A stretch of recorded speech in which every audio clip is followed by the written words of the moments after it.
Hi, chocolate sponge cake எப்படி பண்ணுறதுன்னு பார்க்கலாம். ஒரு பவுலில் 1/2 கப்பு பால் and instant coffee 1 teaspoon add பண்ணிக்கிறேன். ஆட் பண்ணிவிட்டு நல்லா மிக்ஸ் பண்ணி ஓரமாக எடுத்து வச்சுக்கிறேன். ஒரு ட்ரையான பவுலில் 1 cup maida, baking powder 1 teaspoon add பண்ணிக்கிறேன். ஒரு ஸ்ட்ரெயினர் யூஸ் பண்ணி ஜலிச்சு எடுத்துக்கிறேன். Cocoa powder 6 tablespoon add பண்ணிக்கிறேன். இந்த ட்ரை இன்க்ரீடியன்ஸை நல்லா ஜலிச்சு எடுத்துக்கிறேன். இதே மாதிரி 3 வாட்டி நான் ஜலிச்சு எடுத்துக்கிறேன். நல்லா ஜலிச்சு எடுத்தால் தான் அந்த ட்ரை இன்க்ரீடியன்ஸ் எல்லாம் நல்லா மிக்ஸ் ஆகிருக்கும். ஏன் இதை 3 வாட்டி ஜலிச்சு எடுத்துக்கிறோம் அப்படின்னா, நம்ம ஆட் பண்ணுற பேக்கிங் பவுடர், பேக்கிங் சோடா அது எல்லாமே அப்போ தான் குயிக்காக நம்ம ட்ரை இன்க்ரீடியன்ஸ் ஆட் பண்ணும்போது ரியாக்ட் ஆகும்.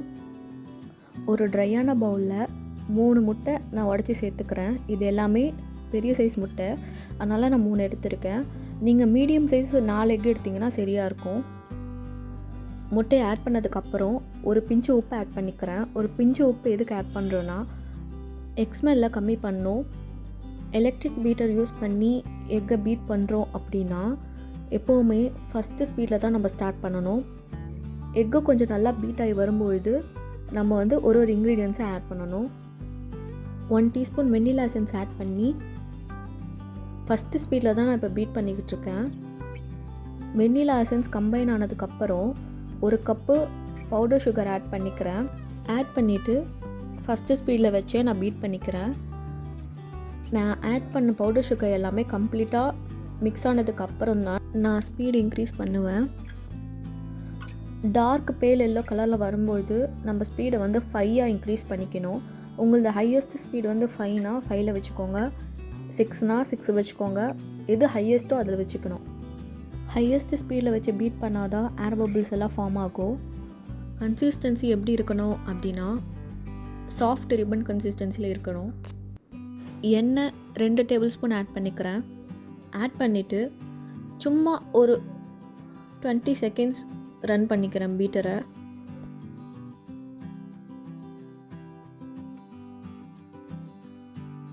எக்கு பீட் பண்ணுறதுக்கு முன்னாடியே ட்ரை இன்க்ரீடியன்ஸை ஜலிச்சு எடுத்து வச்சுக்கோங்க. ட்ரை இன்க்ரீடியன்ஸை ரெடி பண்ணி வச்சுட்டிங்கன்னா ரொம்ப ஈஸியாக இருக்கும் எக்கு பீட் பண்ணதுக்கப்புறம் போட்டு மிக்ஸ் பண்ணுறதுக்கு. நான் யூஸ் பண்ண ஸ்ட்ரெயினர்லேயே ஆட் பண்ணிட்டேன் அந்த ட்ரை இன்க்ரீடியன்ஸை. கொஞ்சம் கொஞ்சமாக சலிச்சு மிக்ஸ் பண்ணிக்கிறேன். ஸ்பேச்சுலா தான் யூஸ் பண்ணணுன்னு கிடையாது. உங்ககிட்ட விஸ்க் இருந்துச்சுன்னா கூட நீங்கள் விஸ்க்கை வச்சு கூட மிக்ஸ் பண்ணிக்கலாம். என்னை பொறுத்த வரைக்கும் விஸ்க்கு தான் ஈஸி ஸ்பேச்சுலா விட. மொத்த ட்ரை இன்க்ரீடியன்ஸும் ஆட் பண்ணிடாதீங்க ஒரே டைமு. கொஞ்சம் கொஞ்சமாக சலிச்சு நீங்கள் மிக்ஸ் பண்ணுங்கள். அப்போ தான் அந்த ஏர் பபிள்ஸ் எல்லாமே உடையாது. ஆல்ரெடி ரெடி பண்ணி வச்சுருக்க காஃபி மிக்ஸ்சரை கொஞ்சம் கொஞ்சமாக ஆட் பண்ணி மிக்ஸ் பண்ணிக்கிறேன். கேக் பேட்டரை மிக்ஸ் பண்ணும்போது அதை சாஃப்டாக ஹேண்டில் பண்ணுங்கள். அதே மாதிரி ஓவர் மிக்ஸ் பண்ணிடாதீங்க. ஓவர் மிக்ஸ் பண்ணிங்க அப்படின்னா கேக் ரொம்பவே ஹார்ட் ஆகிடும். நான் ஆல்ரெடி 7 இன்ச் கேக் டீனை பட்டர் பேப்பர்லாம் போட்டு லைன் பண்ணி வச்சுருக்கேன்.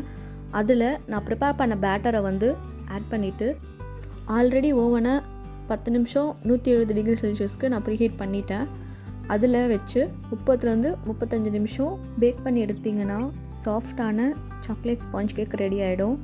குக்கரில் பேக் பண்ண போகிறீங்க அப்படின்னா ப்ரீஹீட் 10 நிமிஷம் லோ ஃப்ளேமில் வச்சுக்கோங்க.